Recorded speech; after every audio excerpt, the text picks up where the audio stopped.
Hello વિદ્યાર્થી મિત્રો, અરવિંદ ભોજાણી તમારો માનવ ક્લાસીસમાં ફરી હાર્દિક સ્વાગત કરું છું. ચાલો વિદ્યાર્થીઓ, આપણે ગયા વિડિયોની અંદર આપણે સેક્શન સી નો આપણે થોડાક દાખલા આપણે જોયા હતા. તો આજે આપણે આ વિડિયોની અંદર આપણે સેક્શન સી ના બાકીના દાખલા જોશું, બરોબર, અને કયા કરવાના છે અને કયા નથી કરવાના એ પણ કહીશું.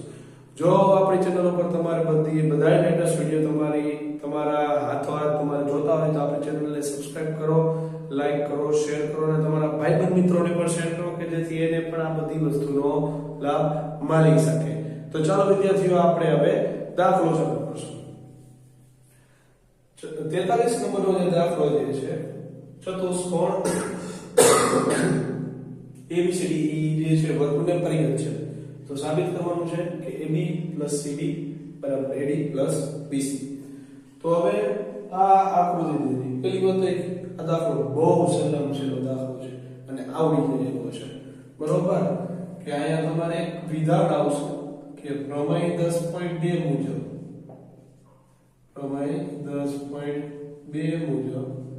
વર્તુળના બહારની બાજુએ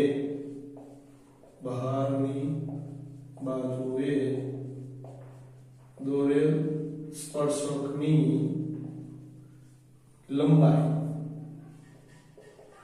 સમાન હોય છે, બરોબર, લંબાઈ સમાન હોય છે. તો આપણે સાબિત કરવા માંગીશું AB અને AS, બરોબર. તો AS બરાબર AB, સમીકરણ નંબર 1. એવી રીતના BP અને BQ, BP બરાબર BQ, પછી CR અને CQ, પછી DR અને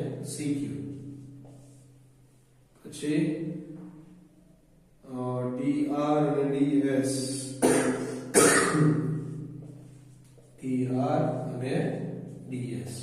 હવે વિદ્યાર્થી આમે શું કર્યું? પેલી વાત તો કે તમને એ સમજાય દો કે વર્તુળના બહારની બાજુએ જે દોરેલ સ્પર્શક હોય છે એની લંબાઈ સમાન હોય છે. તો મેં શું કર્યું? સ્પર્શકની મદદથી આ બે લંબાઈને સમાન કર્યું.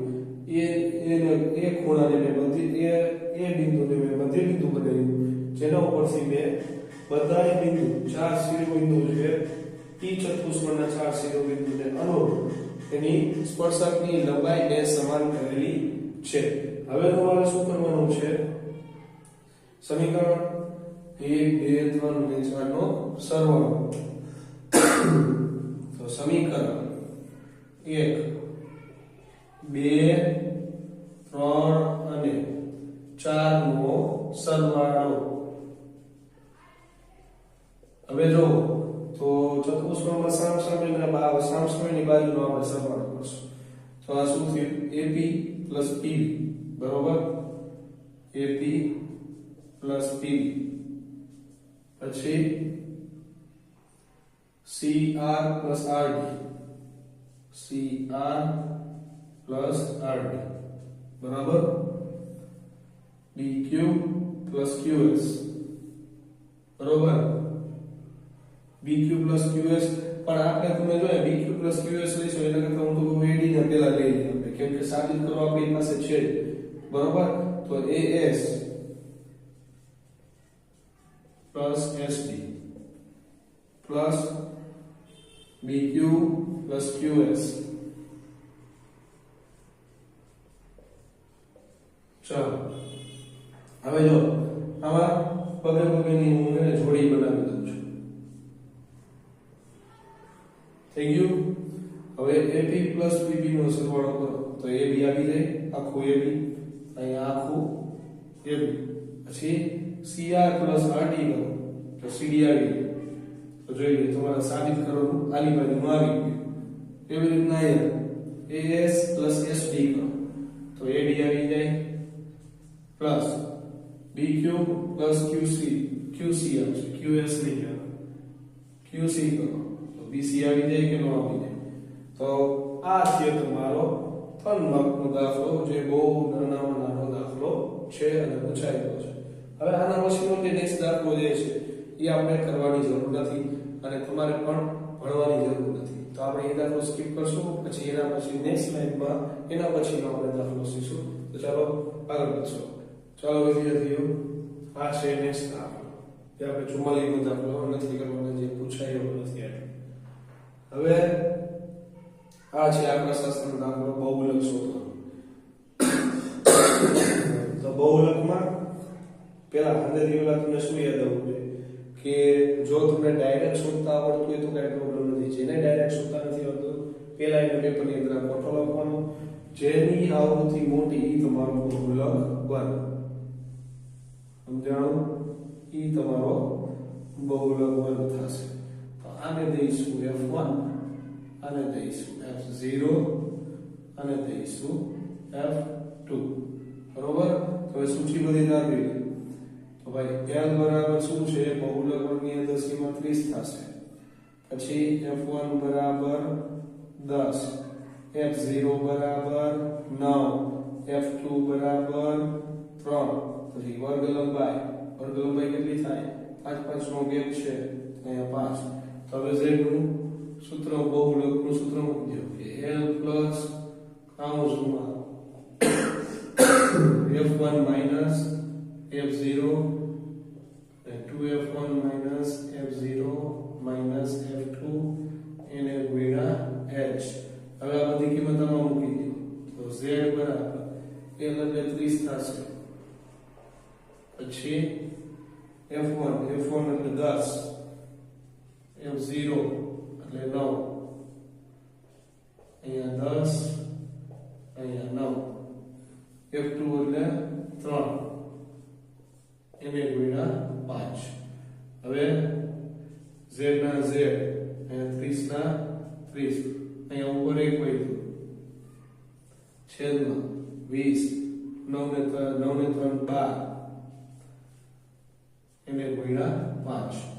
તો હવે z બરાબર 30 પ્લસ 1 ના છેદમાં 7, એને ગુણ્યા 5. હવે 5 એક ઉપર થઈ જાય તો z બરાબર 30 પ્લસ 5 ના છેદમાં 7. હવે ભાગાકાર કરવાનો થશે. ભાગ ન ચાલતો 0. પોઈન્ટ આવી ગયો 27 49. રેડી? 27 49. એક વધ્યો, પછી ફરી પાછું 1 મિનિટ વધી જશે. 7 1 7, 3, ફરી પાછું 1 મિનિટ વધી જાય 4. તો આ આગળ આવીને જ રાખશે. બરોબર? એટલે આ પૂરું થવાનું છે 9. એટલે ઈ ખાસ ધ્યાન તમારે લોકોને રાખવાનું કે કઈ વસ્તુ કેવી રીતના થાય છે. બરોબર? તો z બરાબર 30 પ્લસ 0.7. તો z બરાબર આનો સરવાળો કરશો તો 30.7 થશે. તો આ છે તમારો બહુલકનો દાખલો, જે પેપરમાં 3 માર્કની અંદર પૂછાશે. તો ચાલો વિદ્યાર્થી મિત્રો, આ દાખલો આપણે કમ્પ્લીટ થયો છે. નેક્સ્ટ સ્લાઇડની અંદર નેક્સ્ટ દાખલો જોઈશું. ચાલો વિદ્યાર્થીઓ, આ છે આપણા વિડિયોનો છેલ્લો દાખલો અને સેક્શન C નો પણ છેલ્લો દાખલો, જે છે સંભાવના. પેલા સરખી રીતના સમજવું શું કહે છે. આપણે પાસાને એક વાર ફેંકીએ છીએ. તમને ખબર, પાસાને એક વખત ફેંકો તો 6 થાય, 2 વખત ફેંકો તો 36 થાય. બરોબર? એક વખત કીધું છે. તો કુલ પરિણામોની સંખ્યા, કુલ પરિણામોની સંખ્યા 6. તો કયા કયા પરિણામો થાય? 1 2 3 4 5 અને 6. રેડી? 6 પરિણામો છે. પેલો દાખલો દીધો કે પાસાના ઉપરના પૃષ્ઠ પર 4 કરતા મોટી સંખ્યા બરાબર સંખ્યા. તો આપણે પેપરની અંદર આવી રીતના દાખલો કરવાનો, ધારી લેવાનો. ઘટના એ કે પાસાના ઉપરના પૃષ્ઠ ઉપર 4 કરતા મોટી સંખ્યા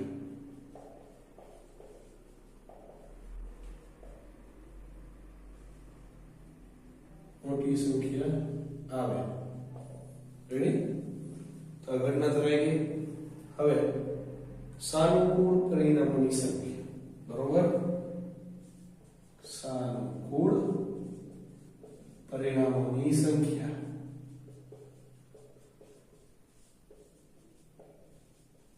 હવે ધ્યાન રાખો. શું કીધું છે? 4 કરતા મોટી, એટલે 4 ગણવાની નથી. 4 થી મોટી કઈ છે? 5 અને 6, એટલે કુલ ટોટલ કેટલી સંખ્યા થઈ? 2. તો અહીંયા લખો 2. હવે સૂત્ર લખો કે P of A બરાબર સાનુકૂળ પરિણામોની સંખ્યા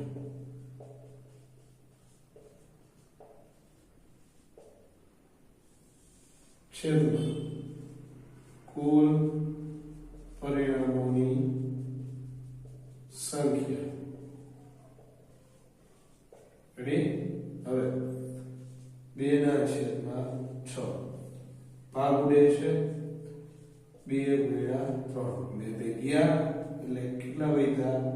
1 ના છેદમાં 3. આ પહેલા દાખલો છે. હવે બીજા દાખલાની વાત કરીએ. તો પહેલા ઘટના એ રહેલું, ઘટના બી ધારી લ્યો, ઘટના બી. હવે જો શું કીધું? 4 કે 4 થી નાની સંખ્યા મળે તેની સંભાવના. 4 કે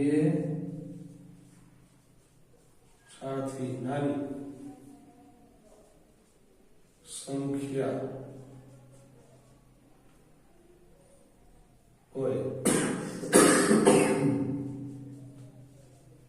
રેડી? તો આમાં સાનુકૂળ પરિણામોની સંખ્યા આવશે.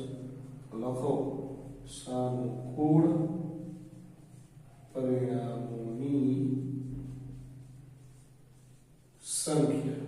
હવે ધ્યાન આપો. જો પ્રશ્નોમાં જવાબ છે, સરખી રીતના ધ્યાન આપો તો 4 કે 4 થી નાની, એટલે કે 4 તમારે ગણવાની છે. એટલે 4 થી નાનીમાં 3, 2 ને 1 આવશે. એટલે કુલ ટોટલ કેટલી સંખ્યા થાય? 4 થશે. તો અહીંયા 4 લખવાનું થશે. હવે સૂત્ર બીજી વાર લખવાની જરૂર નથી, એક વાર લખશો તો પણ ચાલશે. હવે P of B, હવે સૂત્ર પ્રમાણે કિંમત મૂકી દો. સાનુકૂળ પરિણામોની સંખ્યા ઉપર, કુલ નીચે.